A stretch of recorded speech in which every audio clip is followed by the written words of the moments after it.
दोस्तों सामने ट्रक का एक्सीडेंट हुआ है यार। सामने देखो किसी ड्राइवर भाई का कितना बड़ा नुकसान हो चुका है।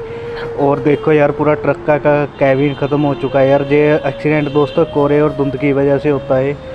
आप लोगों को मैं वीडियो बना के देता हूँ यार, आप लोग सब्सक्राइब नहीं करते, प्लीज़ सपोर्ट कीजिए, ठीक है। ऐसी वीडियो लाने का मेरा यही मतलब है कि आपको जागरूक करना चाहिए। अगर कहीं पे चलते हो भाई थोड़ा सेफ्टी तरीके से चलो। और ऐसी वीडियो रेगुलर आती रहती है। चैनल को सब्सक्राइब, वीडियो को लाइक कर देना और शेयर ज़रूर।